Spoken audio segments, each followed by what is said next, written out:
Welcome to Mean Age Daydream with Big Pharma McWilliams, where we're going to be making some jokes, laughing out at broken world, but also laying out some philosophy for the future, how we can fix this mess we're in and have a great time doing it all with a Mean Age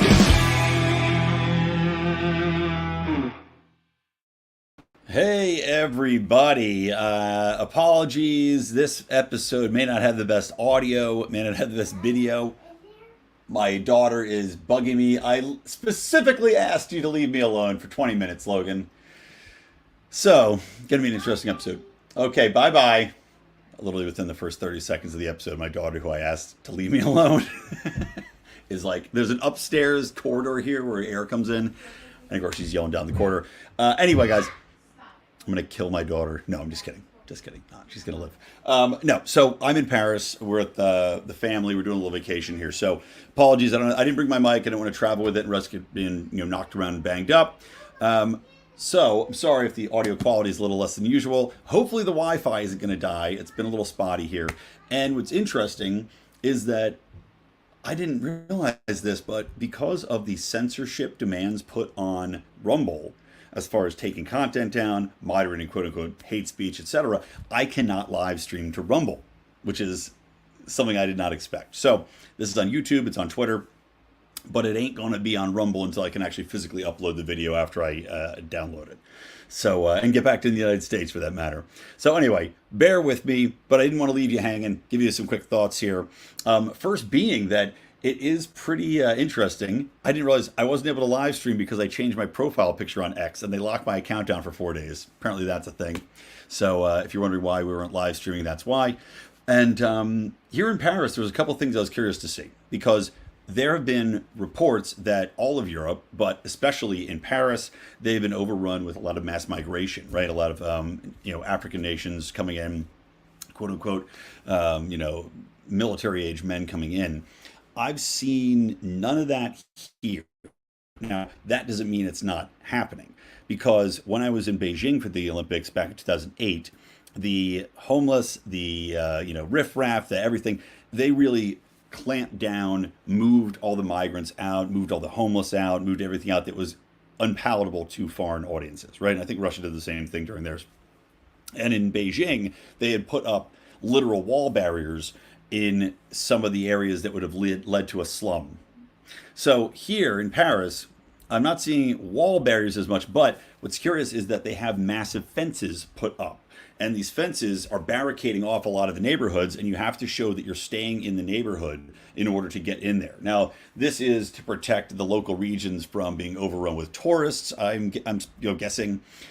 Which is fine, makes sense if you want to, I guess, protect those regions. But at the same time, I wonder how much business is lost if you are a restaurant. You're probably like, well, I wouldn't mind having some tourists come in here, eat my French fare, which I was thinking about this too.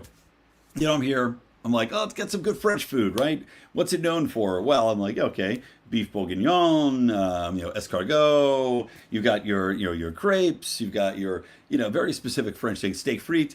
And I'm like, God, all these places have the exact same food, And I'm like, thinking to myself, I'm like, oh, that's kind of, I was tempted to complain about it. But I'm thinking about where I live. I'm like, in America, it's all like hamburger, hamburger fries. Granted, there's enough mix and match, too, of, Asian cuisine and all this other stuff. I'm going to try a Belgian cuisine soon. But I was thinking like, oh, it's the exact same as where I live. What am I complaining about? Like I live in LA. It's like all the food and then also like 50 hamburger stands and like taco places. It's the exact same. What am I complaining about? So anyway, but I feel like they definitely did move the homelessness out. Like they ushered them out, similar to when San Francisco cleaned up when Xi Jinping had joined the dictator, nepotistic child of California fuckery, Gavin Newsom. They got rid of all the homeless magically for a couple of weeks. And I think probably the same thing's happening here in Paris because I haven't seen a single homeless person. There are cops on every single street corner and they're cute little, looks like the workers at your local hamburger joint. Speaking of hamburger joints, like the In-N-Out burger, the cops here have those little like cute little triangular caps. And they're really keeping things on the lockdown. So no mass crisis here. But on a broader scale, so let's talk about Joe Biden stepping away. I haven't had a chance to talk about that, saying he's not going to run. Now, the fascinating thing about this to me was not only that we didn't see Joe Biden do it, didn't make any formal speech or declaration because he's apparently dying of COVID, right? I mean, the man has not been seen in 5 days after making an announcement that he was not going to run, after they had insisted they were not going to step out of the race. We haven't seen him. And if you want to know what the final nail in the coffin was for mainstream corporate media, I'll tell you. And it's the fact that Joe Biden announced that he was not going to be running for re-election. Where? On X. It wasn't leaked to the New York Times. It wasn't leaked to the Washington Post. It wasn't leaked to, whatever, Vox or the Atlantic or whatever, name your lefty leaning, crap outlet. It was posted on X. So congratulations, Elon Musk. You have won. You're victorious. It's obvious now that where people go, if they want to get news and they want to get news out fast, they go to X. The Biden administration essentially confirmed that for us in real time by, from what I've heard from all reports, his staff, his own aides and staff found out that he was not going to be running for re-election after they posted it on X. I mean, that is fascinating. Some conspiracy theorists are saying, well, we haven't seen him. Joe Biden's account, and this is factually accurate, I just checked, Joe Biden's account now has as its background banner, Harris for president. And this is true. If you go look, the banner for the official @Joe Biden account is Harris for president 2024. So now it's an advertisement. But yet we haven't seen him, hasn't done interviews. Maybe supposedly he's going to be giving a talk from the DNC. I'm guessing this is, well, actually, I know it's going to be, I think, a pre-recorded talk. That might change, but that's the rumor. I mean, I got to wonder. People are saying, is he alive? Is he dead? Would it surprise me if he was already dead? No. Is there a Kevin Kline situation? Possibly. I also just was laughing at the sad state of the elite cloning tanks, and that Joe Biden is so old that they go in, Joe Biden's on his COVID deathbed. They go in, they're checking the clone tanks, and they're like, knocking on the glass, tapping the glass, and all the clones aren't moving because the clones are also too fucking old to be president. They're like, damn, these clones are all dead too. Conk, conk, conk, they're just floating. All the clones are floating at the top of the tanks.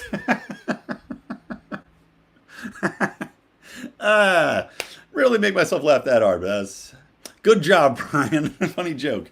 Maybe I'll tell that at the porch tour, which, by the way, to remind you guys, don't forget, I'm going to be doing 3 shows with Robbie the Fire during his porch tour. I'll be doing stand-up with Robbie in Santa Barbara, in Aguanga, which is a place.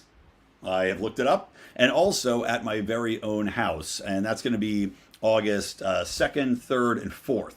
The 4th is going to be at my house in Hawthorne. So if you want to go in the LA County area, grab a ticket to that. You can come over, you can see well, you're not going to get the inside of the house. I get a porta potty. I keep you animals on the porch. But yeah, come on out, check out me and Robbie, and I'll have some good new jokes to slang for you. But yeah, I'm just laughing about this clone stuff, man. It's hilarious. You would have thought they would have somebody to swap in there, but no love. And yeah, the more that Joe Biden stays out of the public eye, the longer it takes, the more these theories are going to abound, man. So again, this is going to be a very quick episode. I want to talk about Kamala Harris.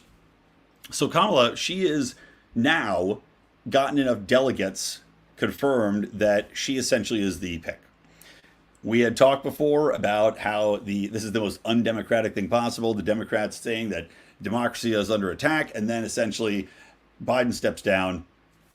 All the primary voters, screw you. Doesn't matter that you wanted Joe. Now it's Harris and TBD. And I had been joking. I was just on Chris Smith's show, which I used to do a long time over on TNT Radio. I was joking. I don't think Hillary Clinton would ever run with Harris unless she's planning on Arkansiding her to take over the presidency. But a Clinton VP would be pretty funny. I don't think her ego will let her little hand to that.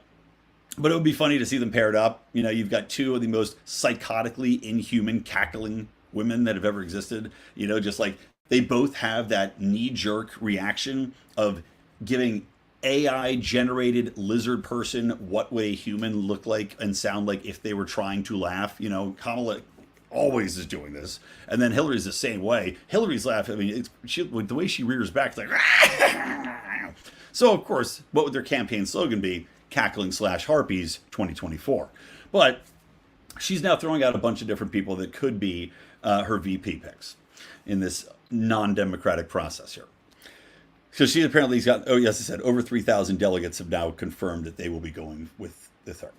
So some of the names that people were throwing out initially, and I had thought this made a lot of sense, would be Pete Buttigieg, Buttigieg, yeah, I think it's Buttigieg. So anyway, Pete, Mayor Pete, who is the current transportation secretary, not that he's done a good job from anything I can tell, and was obviously, just as Kamala was put in place as a DEI hire, Pete was put into place as a DEI to check off that LGBTQ box. If they paired Kamala and Pete, you have a very potent team in that it checks every single possible box. Like you could now, as Democratic representatives, how can the party of progressives say no to that, right? They'd have to sign off on it. There you go.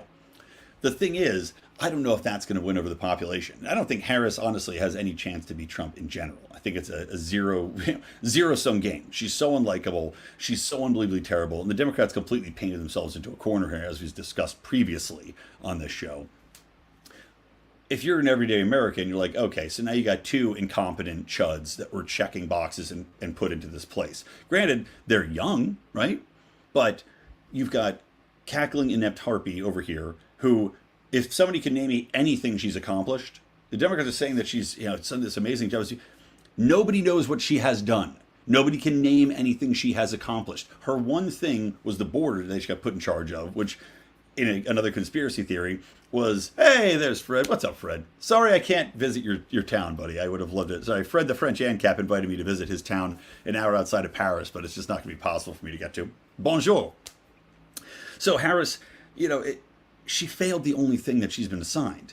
And Pete, I can't name anything that he's accomplished either. I mean, to be perfectly frank, other than, getting there late to be on the scene when that, the trains crashed in Ohio and the chemical spill happened, name me something else that he's been involved with that's gotten massively better. And you can't.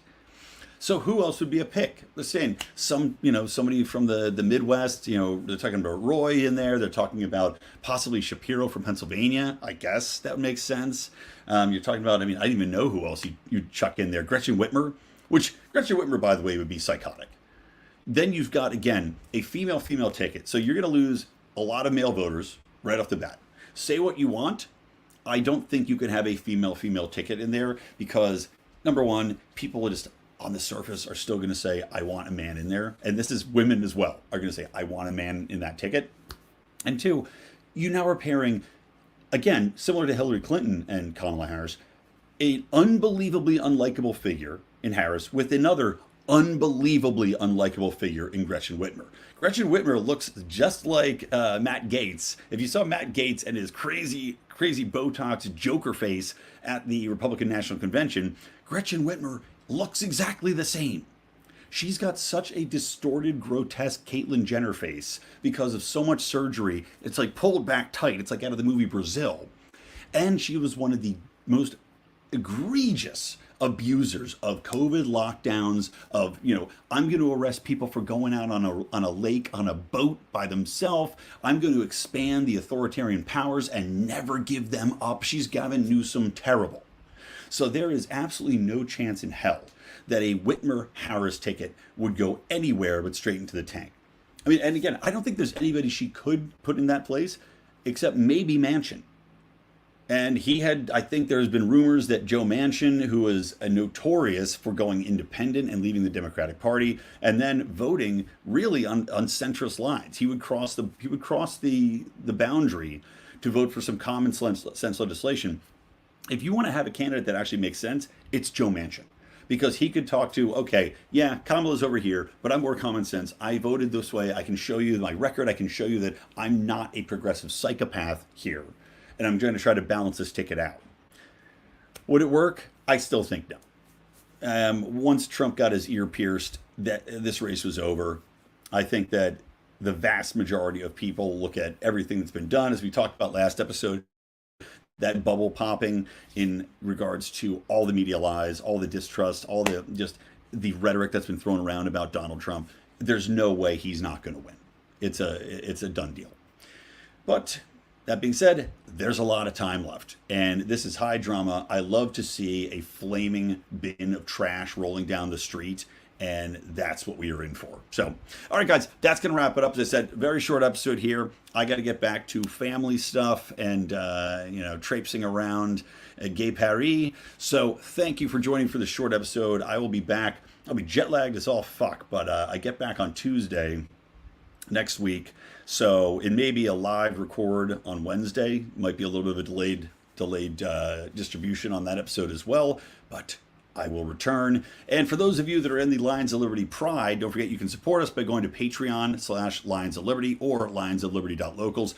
My good morning fuckhead rants, I am not going to be able to get to those really this week, so I apologize for that. I think John is talking about possibly weighing in, throwing some up there for you to fill the holes in your souls. So there you have it. All right, guys, for me, Brian McWilliams, thank you, B. B says, stay safe in Paris. I hate the place. Excellent. I will stay safe. The good news is I'm bigger than almost everybody here. All right. So anyway, guys, for me, Brian McWilliams from the Lions of Liberty Network and from Mean Age Daydream, keep those electric eyes on me, babe, and keep that ray gun to my head. Au revoir.